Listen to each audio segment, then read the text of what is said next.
Welcome back, horror fanatic and true crime lovers.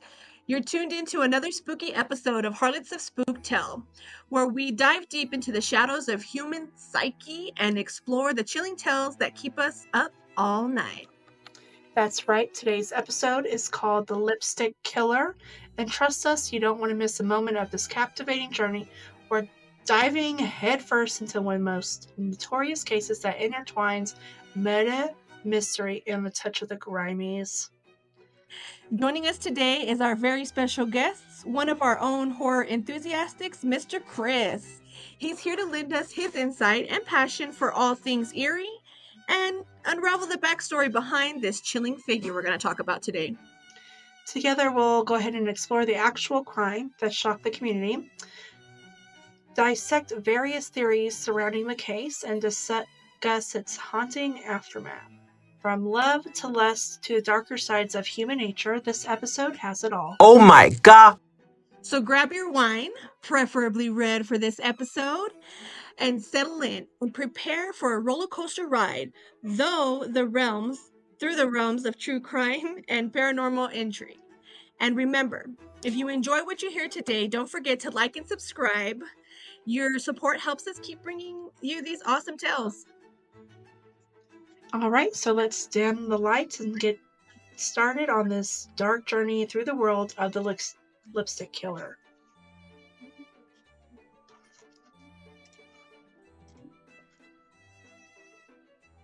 Hi, my name is Chris, but you might know me better as White Boy Fudge on TikTok.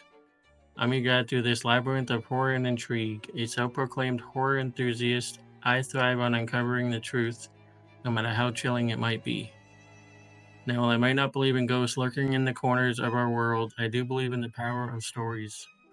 Stories that reveal the darker sides of humanity and the secrets that lie beneath the surface. Today, I'm thrilled to take you on a journey into one such story, the infamous tale of the lipstick killer. Now let's hop right into it.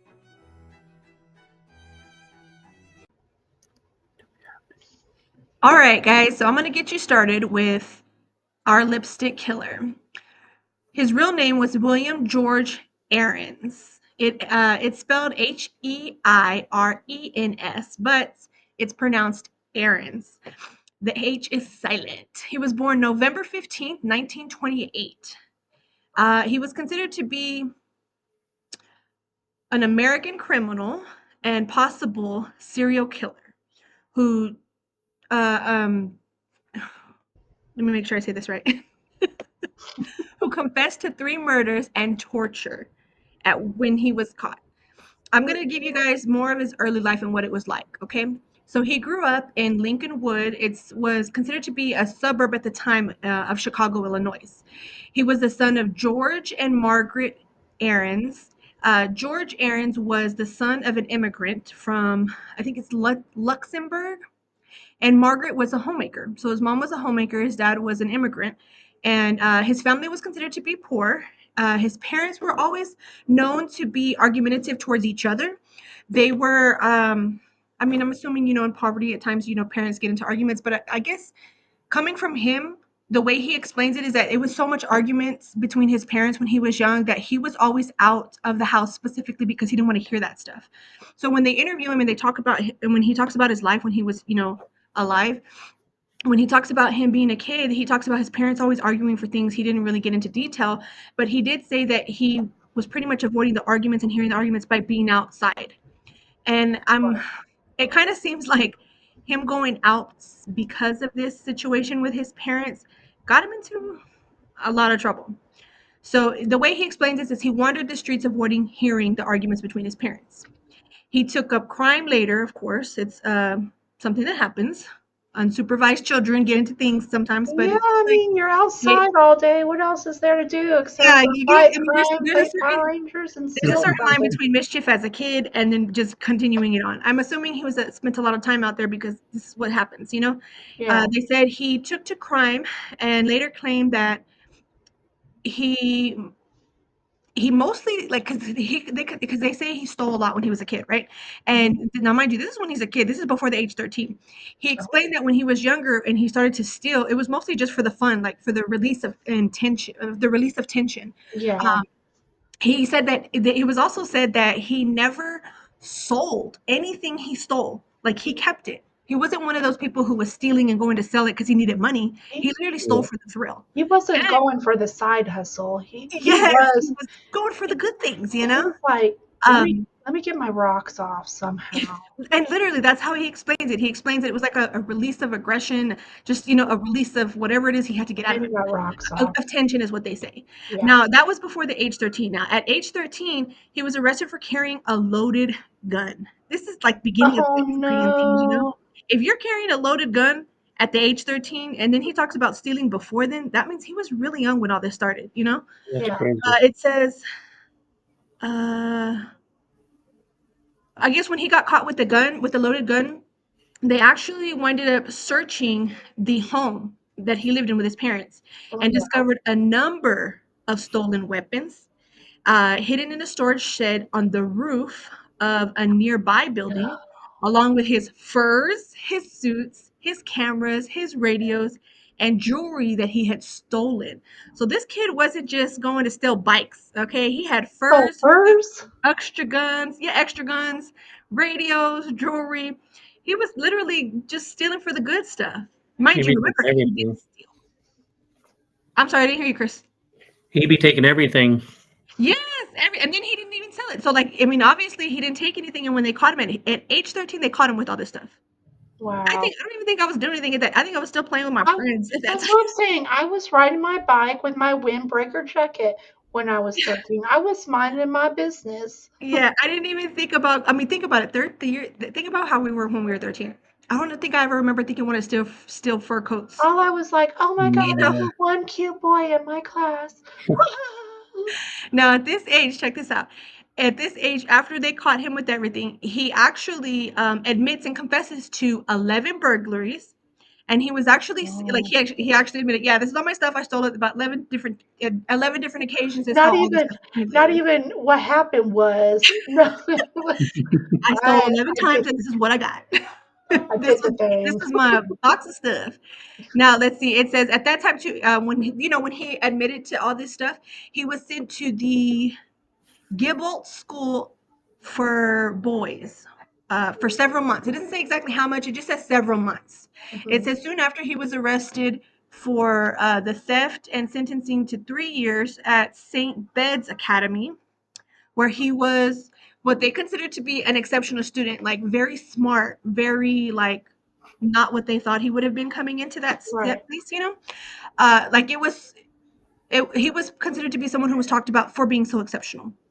He was accepted to the University of Chicago's special learning program. That's how smart this guy was. I mean, he was a very active kid when he was a kid. He was obviously doing things by the age 13. And then when he goes into these boys' homes and he's transferred into this other one too, the St. Bed's, he was considered to be so smart that they put him into a program later on too for special learning in the University of Chicago. It says just before he was released in 1945 at age 16, now he's about to get out. Um, it says, okay, so wait, hold on, let me see. Let me make sure I say this right. Right before he was about to get out. Okay, yeah, that's when they had accepted him into the learning program in Chicago, okay, at age 16. Now, to pay his expenses, he Oh worked gosh. several evenings a week as an usher. And they say he was actually I think you say a docent. And a docent is somebody who's considered to be like, let me make sure I say this right. Someone who studies like science and let me see. Let me make sure I say this right. Okay, so like someone who studies like, let me see, academic. I'm gonna make sure I say this right. The title docent is conferred by the European universities to denote as a specific academic appointment within a set of structure of academic ranks at or below a full professor's rank, similar Ooh. to like what you would be like an assistant to the professor. So that's something that he was doing at that time. He was working as an usher, and then every once in a while he was working as like a professor's assistant. Now, I mean, you got to be pretty smart to understand that stuff. Yeah. So, this is at the age 16. At my age 16, I was learning how to drive. I don't know about you guys, but that's where I was at. Let's see. Yeah. I got into a different format. I lost myself. Give me one sec because I got into the. Bear with me, guys. No, you're good. Okay, there it is. Sorry. Okay, so now here we are. He's 16. He's gotten into the University of Chicago, and to pay for his own expenses during the evenings, he was an usher or a professor's assistant. He also resumed committing burglaries. So on top of both jobs, being a under assistant to a professor, which is obviously something really major for him being at 16, and then he's working as an usher as well. He continued to burglarize. Like he continued to be taking things from people that he didn't Yeah. have to, you know. His classmates back then used to say that he was really popular with the girls too. So like at the age 16, he had all these expenses and I guess 2 jobs, and burglarizing just kept happening.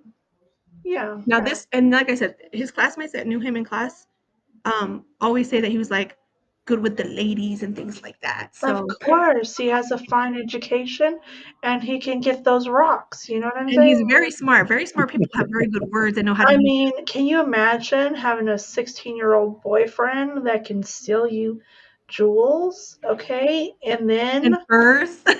and furs, and then read you the newspaper? Like, can you Yeah. please do my homework? So I'm gonna leave it here because I reached the age 16, and then I'm gonna go ahead and hand it over to our friend Chris and let him tell you a little bit more in depth about how he became who he is, and how he wanted to becoming that name. So William Herons, aka the Lipstick Killer, was tied to 3 brutal murders. I'm going to start with the third one because that's the one that he got caught doing or accused of first, I guess. It was a 6-year-old girl named Susan Deadman. Oh my gosh, 6 years old? Yes. The parents of Susan were Jim and Helen Deadman. The Deadmans also had another daughter, Betty, who was 10 years old. And on January 6, 1946, it was the last day of their Christmas vacation before they went back to school the next day. So the family was settling in for the night before the kids had to go back to school for the next day. Mm-hmm. And after the kids all went to bed during the night, Jim heard Susan get up to go to the restroom. So they basically like they just kind of got all settled in for the night. Everything's going good, like a normal routine. And then she's like, "Oh, I gotta go potty now." Yeah. Okay. And then Jim heard her go back to her room, so he didn't think anything of it. The next morning, Jim wakes up to get the kids ready for school, and Betty gets up just fine with no issues. And then Jim goes in to wake up Susan, and the door is closed, which he thought was weird because she's scared of the dark, so she Ugh, never had the door I can closed. relate.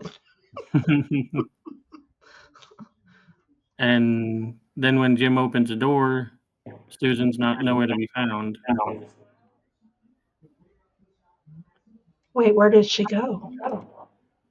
They're not sure. They looked through the house, they looked upstairs in the apartment upstairs, and they said they couldn't find her anywhere, so they called the cops. And when the cops show up, they uh, also search for Susan everywhere in the house and around the house.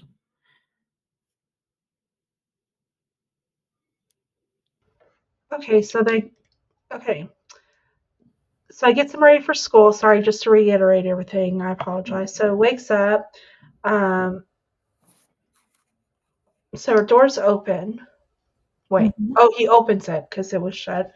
Um, and he's like, and from what I was reading with you like the other day, like you said that they thought that she might have been hiding. Like this was what got me. This is like they were like looking around the house, like I know she don't want to go to school. So they looked everywhere for her, like, hey, where'd you go? Hello. And then Yeah, they run down the typical parents thinking about their kids, like, oh, maybe they're I don't hiding. feel like that would be a typical thing for me. I feel like get your ass out here now. I ain't Yeah, playing this. And so then Chris said, Jim and Helen called the police, and the police, wait, yeah, because she wasn't found, and Yeah. so, oh, cool. So Jim and Helen called the police, and they started swarming the house, obviously, like child, like, okay, what are we doing? Why are you just searching your house? Let's get out of there. So while the police are searching for Susan, one of the detectives find what he thought was a piece of paper on the floor, by the way, on the floor. And then when he opens it, what did you say happened? It's a ransom note written on the piece of paper saying that they want the Deadmans to give them $20,000 and not to contact the FBI or the police. Wow. That was a lot of money back then too. Yeah. That's a lot of money now. Yeah, but back then, like what 1946, that would have been like set up for life. Like, where did they think that this Right. family was just gonna pick it up one day and be like, "Oh yeah, we have all this money." Exactly. Yeah, Jim and Helen did not have that kind of cash because Helen was a stay-at-home mom and Jim worked for the government as a price admin, which did not make very good money back at that time. Um, I did look it up, but I can't remember what it was now. Sorry. That's okay. No, it's okay. So, okay, so the notes, they didn't give any clues to who the kidnapper might be, like, at all, right? No. And so, but you said the police found that, so there were the fingerprints on it. Yeah, the police thought that there might be fingerprints on it, but they said that they didn't have the technology to pull the prints very fast, so they decided Right. to send it to the FBI because they had better technology to figure that stuff out to get the fingerprints off. Hmm. Well, I mean, it was what year did you say, Monica? 1946. Monica, 1946. 1946. Okay, yeah. So that's not a lot to go off of. Yeah, and they say that the was it an the I don't know if it was an apartment or a house, but I remember they explained that it was like a first floor bedroom too. Like nobody had to go up high to go get her. There was just they say that the police found a ladder outside her window and the Yeah. ransom note. So I mean, it being considering that it's a first floor bedroom, I found it kind of funny that there was actually a um a ladder outside to get into her window. It must have been somewhat of Yeah. on a high foundation or something. From what I read, they needed a 7-foot ladder to reach the window, so it must have been a pretty Oh high my up first gosh. floor. That's going to be an expensive ladder. Yeah. Do you know how much ladders are? They're Girl, yes. They expensive. Like, said, what was it? FBI. So FBI also said that a man repeatedly called the residents demanding that ransom. After the ransom note, that there was actually a man who repeatedly kept calling for the ransom. really? Wow. That's crazy. Okay, so tell me about Ethel. So while the police were questioning people, a woman named Ethel who lived in the upstairs apartment, and also she was a part-time cleaner for the Deadmans. Mhm. That around 1:30 a.m. she heard the Deadmans family dog barking, and she also heard Susan talking to someone, telling them that she's too tired to go with them. Too tired. Too Wow. So that tired. means she was woken up in the middle of her sleep. Oh, And Yeah, how old was she? 6. 7? 6, 6. Okay. Oh. she's a So like a little baby. naive kid, she's like, I'm too sleepy to go. Poor Yeah, baby. I would have said the same thing though. If I'm like in a dead sleep, like, can we wait till the Can we do morning? this tomorrow? Like, I'm sorry, I know it's going to take a dark turn here in a minute, but can we Yeah. just really think about that? Like, I don't care how old I am. I'm 35. You wake me up at 1 a.m. out of a dead sleep, you're going to have to carry me out like my Yeah. Prince Charming. And I've seen a picture of her that came from a newspaper ad. She seemed like a pretty like well-built kid. She didn't seem fat, she didn't seem skinny. She just seemed like Mhm. she had, good meals, and she's the one picture that I got to see of her, she had some good meat on her bones, but she wasn't like a chubby kid. She was just like Fit. proportioned very well where she would Right. have been a bit heavy to carry out. Hmm. Yeah. And then after they questioned Ethel, they found another guy that they questioned. That around 1 a.m. in the morning, he was driving. He seen a guy walking on the street near the Deadman's house. He said that the guy looked to be around 35 years old, around 5'9", and he was wearing a fedora and an overcoat. The guy that seen him was named George, but he said he didn't recognize the man. He had never seen him before. Oh. So then after that, the police start searching for Susan outside of the house. And around 7 p.m. on January 7th, the police found a gruesome discovery, and they found Susan's head in a sewer basin about a block away Shut your from it. dirty mouth. No. Yeah, I actually saw too that they were acting on an anonymous tip given to the police. That's where they found her in the sewer, or it was her head, right? You said in the sewer? Yeah. Mm-hmm. And then they continued searching, and they found her legs and lower torso in 2 separate locations. Both found around 10 p.m. on the 7th. And then as So they were she was searching, dismembered. sorry, what? So she was like completely dismembered. Yes. And then around midnight, they found her upper torso wrapped in a 50-pound sugar bag and disposed of in a gutter. Oh. They never did find her arms that night. So yeah, she was dismembered. And it's crazy and gruesome and nasty. Hold on real quick because I gotta pop up. I saw that. Okay, so they said that the arms were never found, but I just saw something in here that said The arms were her. found later on. I have that later on in the story. Yes, Oh, okay, okay, they okay. were found that night. So they found parts of her. So they found her parts of her one day, and then later on, Yeah, a little bit down the. Okay, okay, okay. I see what's going I on. think it was like 3 months later. Actually, it was a while later. Gosh. Yeah, And she was so little. Oh my God. I don't even know as a police officer back then how I could have stomached that. yeah, Probably a bunch of police officers throwing up. Yeah. No. probably. I mean, the Like, first thing they found was her head in the sewer. Like, that had to Mhm. have smelled bad too. like, side note, sorry.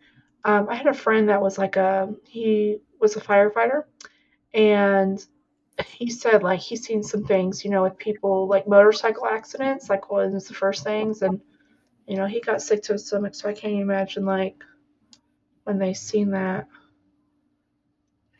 Yeah, She's like, I just wanted to sleep. Yeah, firefighters, like, I don't think people realize that they're the first ones on the scene sometimes. They see the cops see everything. yeah. All right. So around that time was the same time when the Nuremberg. Mm-hmm. I don't know if I'm saying that right. Trials were going on in Germany, and there was a lot of these kind of murders going on there. So I thought it was a copycat potentially of doing what they were seeing on TV, but nobody could, confirm that. The medical examiner said that Susan had been strangled before she was dismembered, so that she got strangled and then dismembered. Uh, Okay, so I see they start going door to door, searching houses, basements, um, and then they found some bloody towels, a hacksaw, piece of flesh, bone fragments in the basement. The police took Hector, a Belgian immigrant, into custody. He was building maintenance and had access to all the parts of the building. Of course, Hector had an alibi for the night that Susan was kidnapped and murdered. The police take Hector into custody anyways, when they violently coerced him to try to confess for 48 hours. Mhm. Hector is so badly beaten by the police that he goes straight to the hospital. After Oh my getting out of the God. hospital, Hector sues the police and wins $20,000 from a settlement from the police. Oh gosh. So, yeah, Wait a that's minute, 20,000? Isn't that what was requested by the killer? Yeah. yep, That's crazy. a little skibbity dooby doo there. You're right. That's a little I mean, but he sus. was badly beaten, well deserved. Like he definitely earned that 20 from that one. They kicked his ass. They should have paid him out, but that Absolutely. number just kind of stuck with me when they said 20. Well, I'm glad you caught that because I did not. Yeah. And then think about it, like he was a janitor. He had the keys to everything. Like I'm Yeah. not for FBI brutality at all or anything like that, but like I mean, they still gave him Always, for it. always get a lawyer. Always. Don't let them not ask you one question. You just lawyer up. And Mhm. but it says like for the rest of the January, police keep bringing in suspects to try and coerce someone into confessing, but it doesn't work. Eventually, like there's no leads, which is freaking wild to me. Yeah. Wouldn't you want to get the right killer instead of just Beating it out of coercing? somebody. Yeah, Yeah, exactly. exactly. Y'all just too damn. I need to calm down. Y'all just too lazy. Like, just do your job. You know what I mean? Get the Mhm. killer off the street so you don't have to deal with this. But yeah.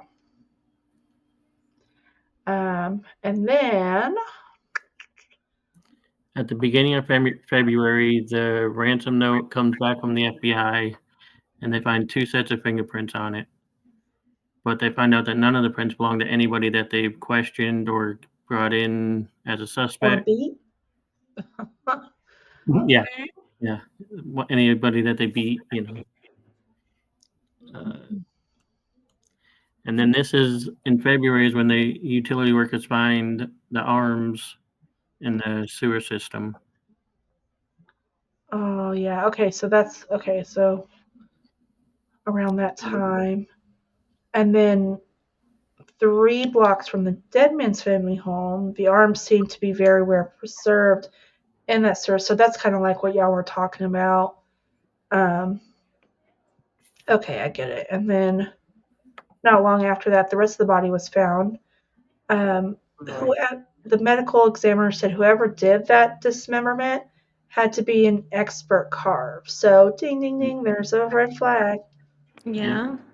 And the coroner also said that the fixed time of death was between 12:30 a.m. and 1 a.m. So I guess around the time where she was strangled and then dismembered, it had to have been between those times. Right. But to know that somebody did it like and they were an expert at it, you're right. That's like one of those red flags. Like I would have been looking for butcher shops around. I would have been looking for candidates around. Yeah, for sure. They And explain it then to be expertly dismembered. yeah. And by Wow. June of 1946, the case was all but cold until 6 months later, after 6 months after Susan was murdered, the police see a young man trying to break into an apartment not far from the Deadman residence. Ooh, do we got our killer? The man aims a gun at the police and threatens them, but he is knocked Oh. unconscious by somebody throwing a flower pot onto his head from above. Yeah. You go, guys. Teamwork. Okay, so who did that? Who is the dude? They ID'd the guy as 17-year-old William Aarons. Excuse me? Yeah. Okay. Okay, so that guy that all these girls were on, they're like, hey, killer. How you doing? No, he really is a killer. Mm, Anyways, we'll see. I Maybe. digress. Okay. The Okay, police. so wait, I just want to make sure I have this right. So when they find that guy trying to get into the house, he winds up being the one who puts the flower pot on that guy's head? No, No, I'm he's not sure. knocked They didn't say out. who threw the flower Oh, pot. It was okay. somebody random in the house or apartment he was trying to break into, I believe. Oh, okay. I just want to make sure I had. Okay. Proceed. The police take William into custody and fingerprint him. The police said that the fingerprints were a match to the fingerprints found on the ransom note that they found in Susan's bedroom. Eesh. So it linked to him. Yeah. But they said there was two sets of prints, right, on the letter? Yeah. His just happened to be one of the ones that they. Yep. found. And this kind of goes back into what you were talking about, where William had 10 convictions of robbery and had been to reform school. Mm-hmm. Uh, so that's another reason why they thought that he could have been or be the killer, is because he had been in so much trouble when he was younger. Okay, so there's also, let's see, he had a copy of Psychophilia Sexualis, which at the time was the most modern book to sexual guidance. Police also find a surgical set, including a scalpel. After finding this evidence in the door room, they were sure Willie over here is the killer. They also connect him to 2 other brutal murders that were unsolved. I'm gonna let you Who are explain those? that. Do we have those names? Yes, which one of them was Josephine Ross, a single mother who was stabbed in her apartment on June of 1945 around 10:30 a.m. She was found wrapped in a dress and her wounds bandaged. The case was found cold in December of 1945, and then they didn't look into it anymore, I'm guessing, really, from the sounds of it. And then So go this, I ahead. just want to make sure this was before Susan then. Yes, Okay, so Josephine Ross was actually murdered before Susan. yes, Ah, okay. And she was stabbed and she had her, what was it? And her head uh, was wrapped in a dress? yes. She wrapped a dress around her head, and then bandaged her wounds. Like her clothing was wrapped around her head. Oh. Was there anything that said that she was SA'd, seeing No, that her dress was wrapped around her head? not that I could find. Yeah, I didn't see anything either. I just wanted to make sure that, if you had seen anything in there. Because usually, like, sometimes, when these types of murders happens, when a woman's face is covered, it's during that time. But just seeing that just her head was wrapped, it might have just been one of those things where, Yeah. Well, like, it he says wrapped up the other pieces, or he just dismembered the other person, the little girl. so that she was found wrapped in a dress and her wounds bandaged. Hmm. I saw that But there was, like, dark hairs that she had clutched in her hand. okay. And Mhm, that she that case had actually gone cold December 1945, and then so it happened in June, July, August, September, October, November, December. So 6 months after that happened and they found her, 6 months it went cold. right, Yep. exactly. Let's see. And then wait, hold on. That was December you said? Yeah. So then that January is when Susan was. Oh my god, this actually, now that I'm looking at the timeline, Josephine Ross died in 1945 in June. 6 months later, the case goes cold. A month later, Susan is taken. But And in it's between that, there was also another lady named Frances Brown that was also murdered. oh, that same year. Oh, Yeah. okay, okay. Right. And then Before she Susan. she had actually just got back from serving in the women's branch of the Navy. Oh my So, god. but I didn't know if you wanted to explain that, but She was stabbed and shot in her apartment. She was found slumped over in her bathtub. She was also wrapped in her clothing. Uh, while her roommate was gone overnight is when it happened. oh my gosh. The butcher knife that was used to kill her was still embedded in her neck. Wow. Crazy. And then the police found a note on the living room wall of Frances' apartment that said, "For heaven's sake, catch me before I kill more people," Oh, oh, now he's a salty killer. which Oh, was but that's the one that written. was written in lipstick, right? Yeah, That's that's what what I the was police gonna say. report had said? Yeah. Yep. In So, red okay, lipstick. so this person dies, Frances Brown, December 10th, 1945, and when they're going in there to check her out, they see that on the wall, written in lipstick, Yep. says, "For heaven's sake, catch me before I kill more. I cannot control myself." That's a Yep. lot to write in lipstick. Yeah. Oh. I don't know if any of you women know what I'm talking about. Mary, I know you know how little lipstick is. Yeah, can you imagine it? I wonder how, I was just thinking, how hard was he pressing Was he like doing it light? Was it lip gloss? Oh Like my god. Well, back then, I mean, it was more of lipstick. We didn't have gloss yet. yeah. And then And he's warning them. He's telling them, "Catch me! I can't control myself. Like it's gonna continue to happen." right. As somebody who was a detective, policeman, or fireman, I would have been freaking out at that moment. I would have been like, "We got to get our heads together, guys, because this dude is telling us right here Yep. it's gonna continue." So yeah, go ahead. Sorry. No, go ahead. So the police have William to do a writing sample to compare the notes to his handwriting.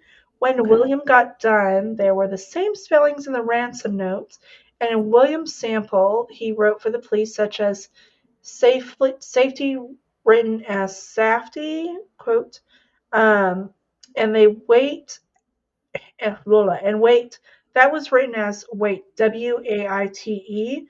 The police see this as a proof that William is the lipstick killer. That's what they had decided to name him once they seen that lipstick written on there and like a whole paragraph on the mirror, from what it sounds like.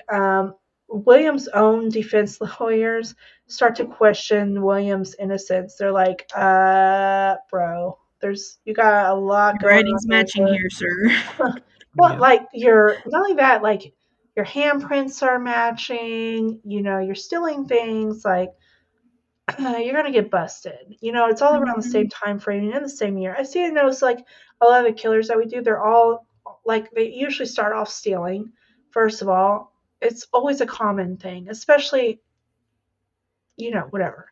I was gonna say that year, but I'm thinking we've done the whole 1900s.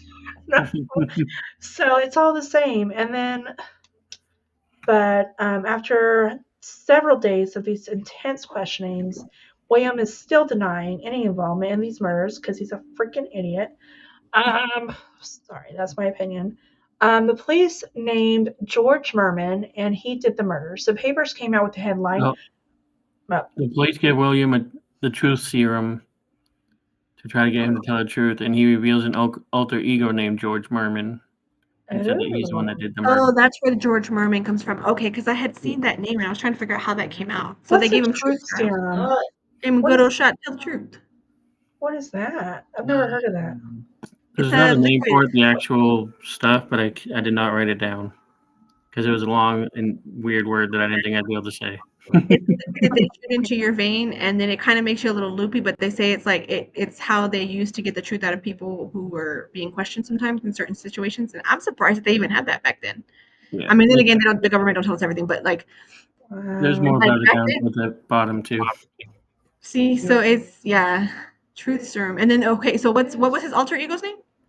George Merman. Okay, so then what happens then? Okay, so now that they hear this guy coming out, what happens next? The newspapers start coming out with the headline "Murderman Aaron," and that explodes in the media. Even though people are saying that William Vest is that his alter ego killed these people, the state's attorney for Illinois says that William has yet to confess anything. So everybody's saying that he did say it, the people that did the truth serum and stuff, but the state's attorney saying they still hasn't confessed at this point. So Oh. Okay. Which is crazy because he wanted to be found. Now you found. Now you found. Now what? You scared?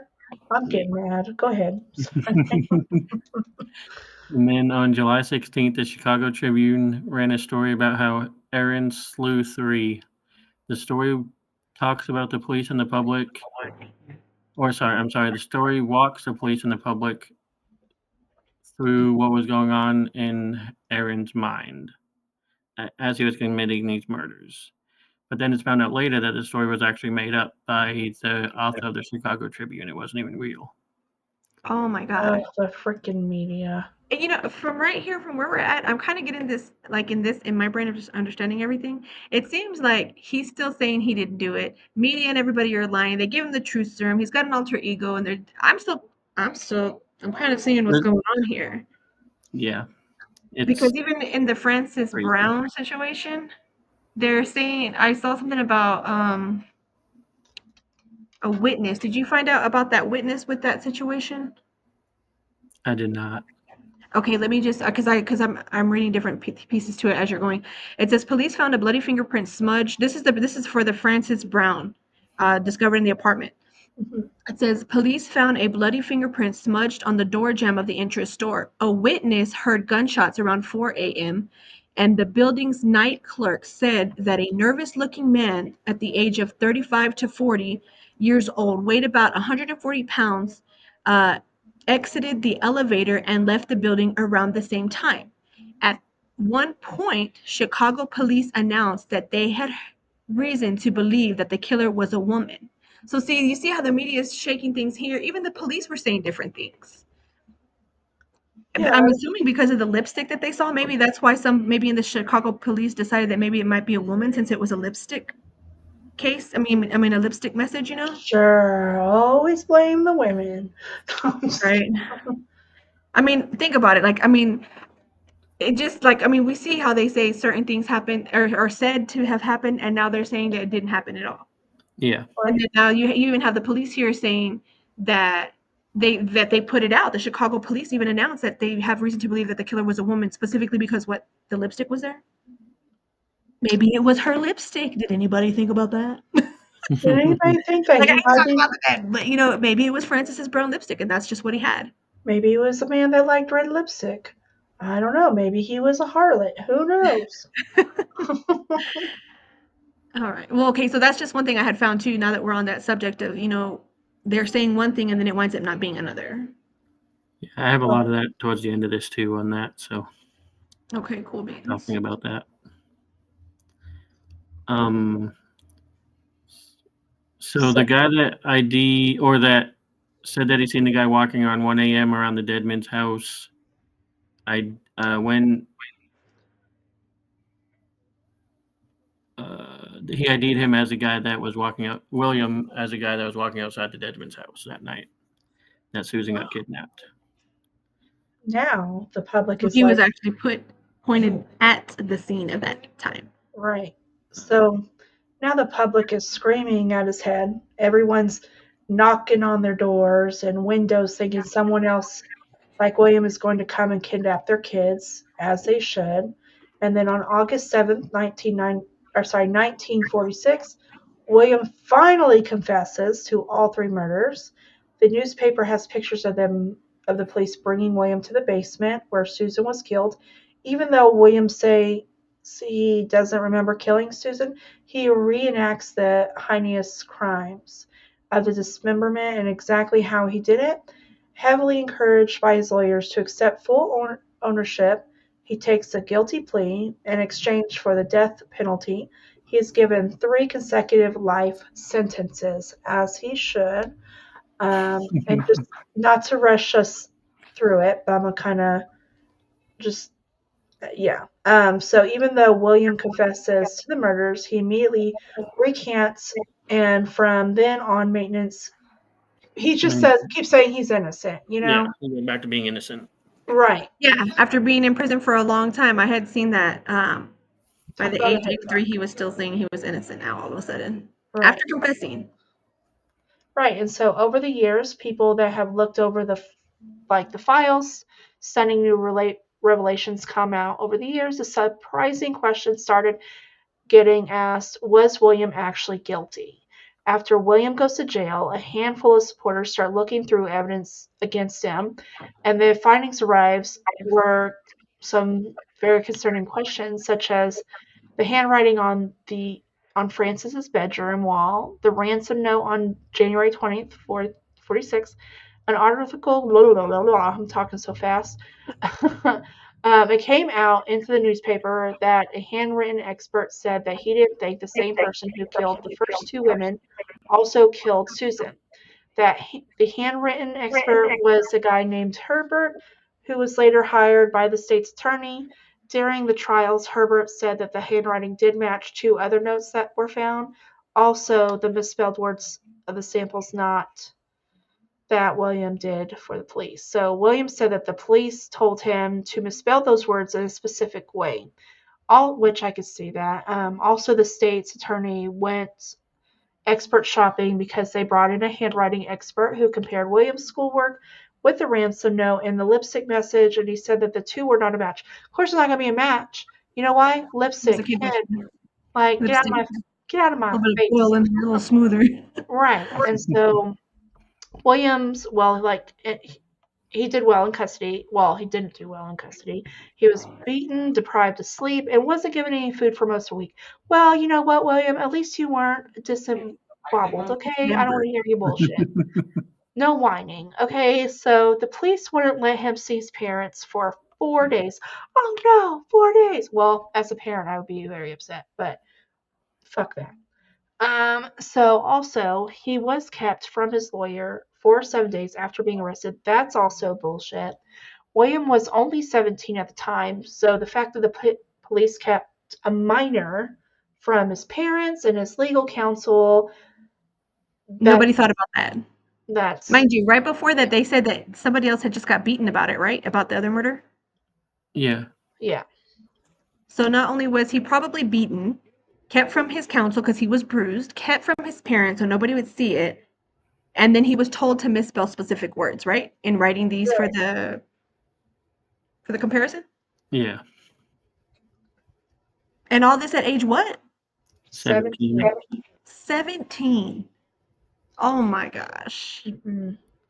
And I mean, according don't get to me wrong. I'm all for keeping people who have been murderers in jail because we can't be having these continue. Do we know if there was any murders that seemed the same after he was put in jail? So Like, did the murder stop in that area, or you know what I'm saying? yeah. I don't think so. From what I was reading, I don't think so. there is one that I'm going to bring up later on because it's later on in what's written down, but I don't know. You guys did a story on it, I believe, already. The Black Dahlia. Oh yeah. He was one of the people that was considered for it, right? No, the guy that killed. Yeah. Yes. No. Maybe. I don't know. Yes.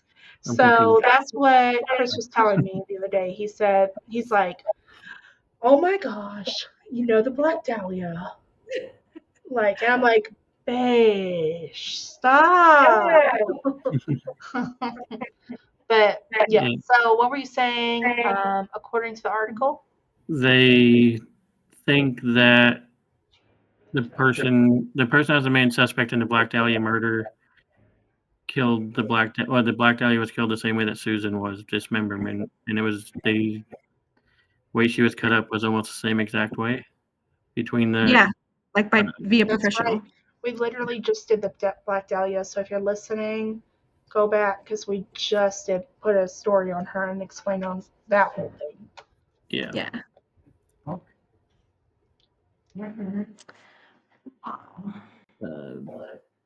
What else we got on this guy?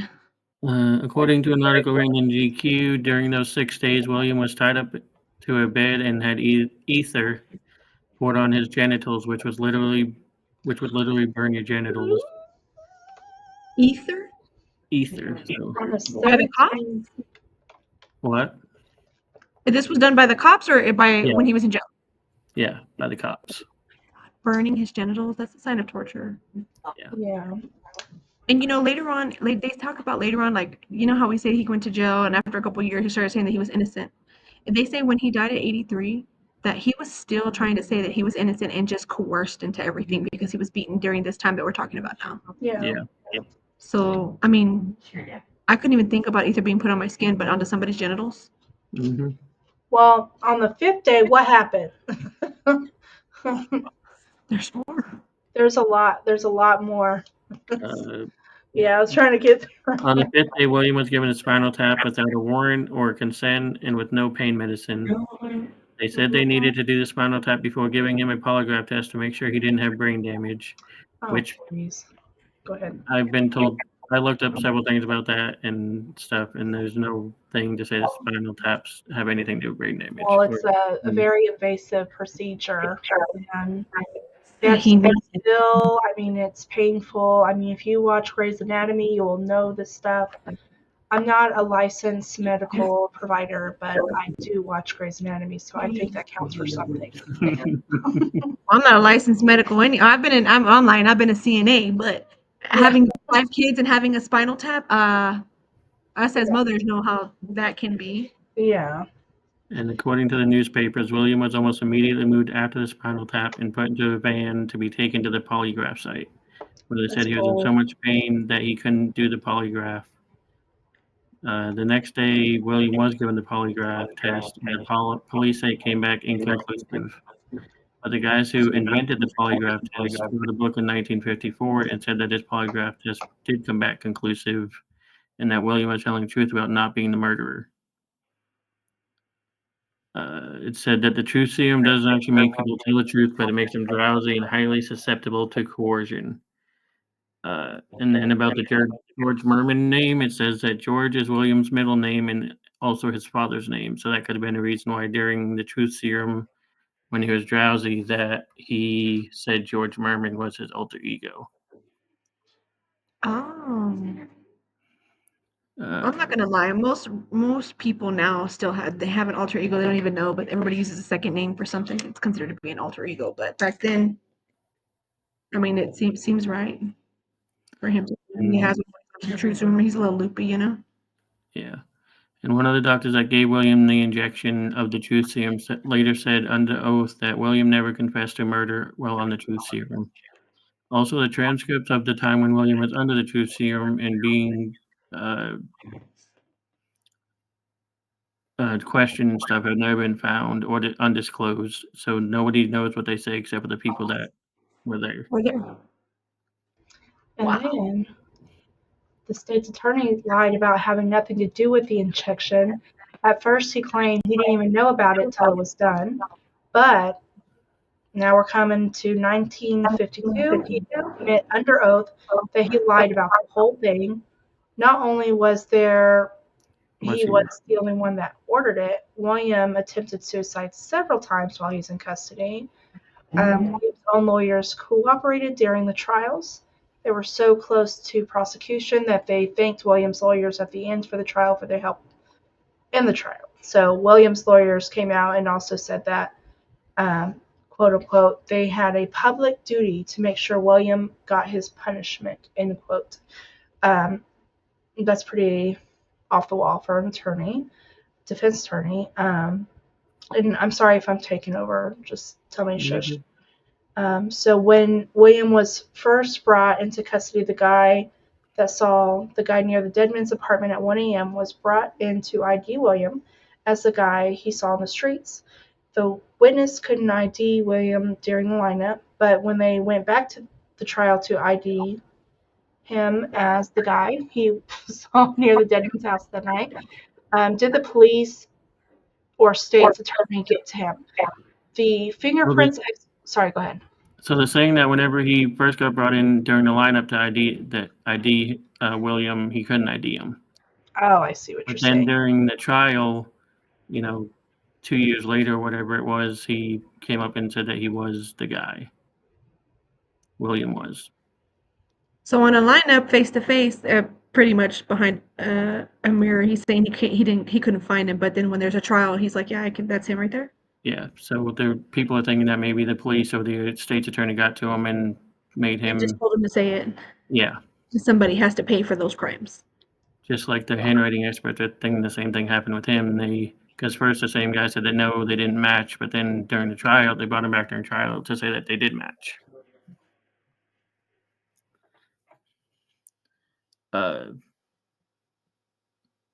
The fingerprint experts also didn't think that the prints matched the ones on the ransom note or in Francis's apartment. But then they bring in a new expert that says the fingerprints do match. So that's also That's very weird because they keep changing experts to get to what they want them to say, it seems like. Right. Mm-hmm. I see where, I don't know. I still feel like a lot of the stuff matched, but it gets kind of wonky when they start Deeper questioning into him the as details. torture. Yeah. You know what I mean? Like, Yeah. he wanted to be found. He was found. But, it seemed like everything matched. They wouldn't have had to need all this extra bullshit to put him away. But that's just my opinion. So, it's crazy. No, let's go ahead and talk about opinions real quick. Like, since we've got a few minutes left, I just wanted to kind of throw this out there too. Now, every time we talk about a case, I like to think of myself as like, what would I do in that situation? And then I just thought about all these cases that we've seen being turned over because they were beaten by cops and made to tell. And then years later, after serving so many prison sentences of whatever, they get out because it was proven that everything that was evidence was crap. So, I mean, like I said, I'm definitely all for if he was a murderer to be there. But then now, after seeing all this stuff that's going on through the court cases and how they're having to change over people because they think that the police are trying to make other people coerce into this just to blame somebody, like, Yep. Or maybe he had somebody with him, There's could have been a million different scenarios. yeah, they said they found two prints, but only one of them was his, and now they're saying that they're not. And then You know? also they said that one of the fingerprints later on that it looked like it was rolled like it was professionally done, like it wasn't done at a crime scene, like from somebody that was doing something. So it's like they planted it there. Ah, My, how the tables have turned. And since William had already been in trouble with the law for robberies and everything else, they had his fingerprint already, so they think that maybe they planted it before or on there afterwards. yeah. Wow. So, And back then they didn't have really good technology like we do, so a lot of things that could have been done probably were done Yeah. on their better behalf, I guess. And they say that to match a fingerprint to somebody, there's supposed to be 12 matching points on the fingerprint thing, whatever it is. And they only had 9 matching points, so it wasn't even a conclusive match. ooh. Uh, Wow.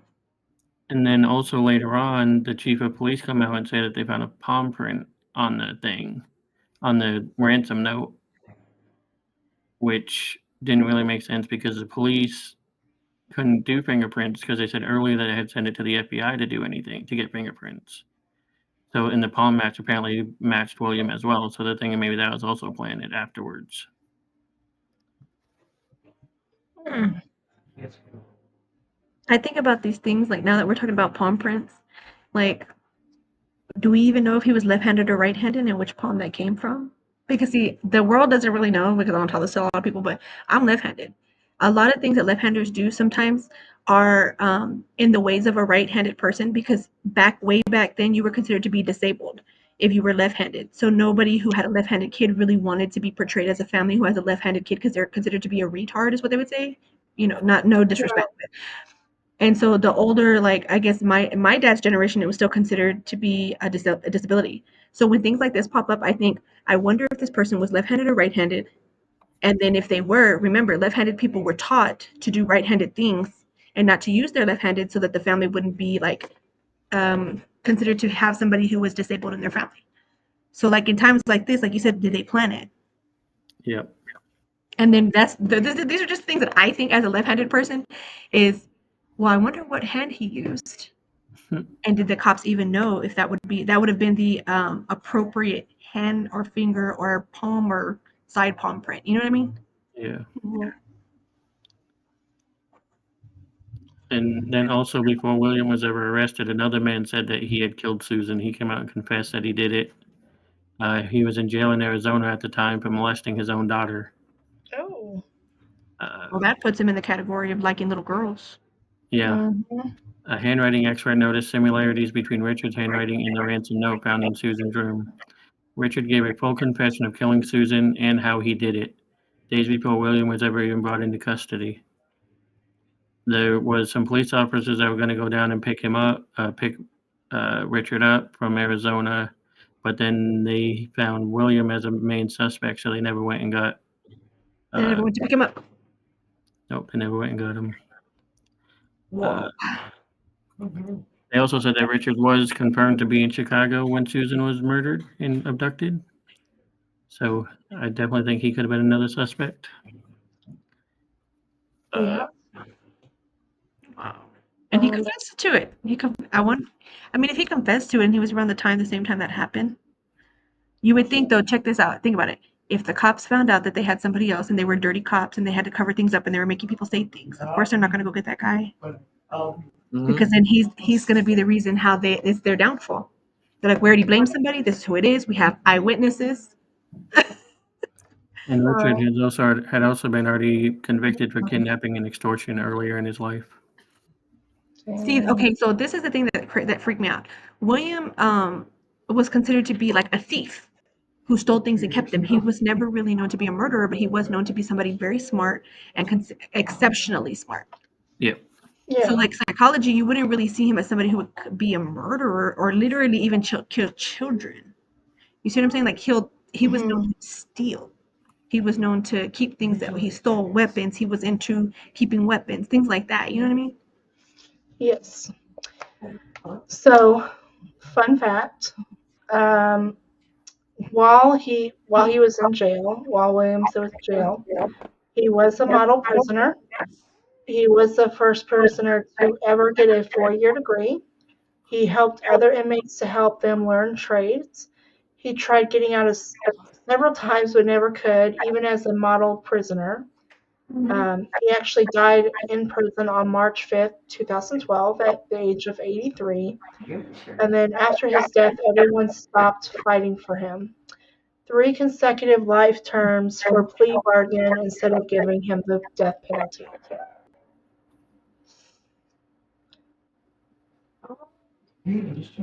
This one really kind of like had me thinking a lot of different things because it went everywhere. So, It went from we have evidence to this evidence is questioned, and so many different people chimed in on this. You know, as far as like so many people got into this case. So I really enjoyed this one. I liked it.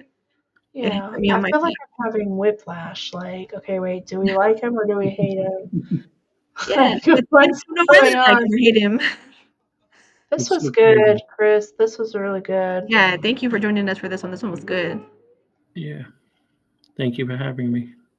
So we are running out of time. I hope everybody has a lovely month because St. Patrick's Day is coming up. Our next episodes we're going to have the fairy theories for St. Patrick's Day. Are trolls a thing? Are they real? Like, what are they? Just kind of like fantasy things that kind of roll into Ireland and their traditions. And then we have St. Patrick's Day. And then we also have coming up tonight. Well, I guess we'll have the paranormal stories. And then we'll have on a live. Oh, we'll also have Chris Watts, if you know the stories of the BFF, like how she came in there and swooped in to get her find her friend. And then Skylar Neese. So just kind of stick around this month. We have a lot of good things coming up. We have a lot more guests coming, and we love you guys. Thank you for joining us, Chris. We can't wait to have you back. Thank you Thank for you having guys. me. Have a good night. Have a good night.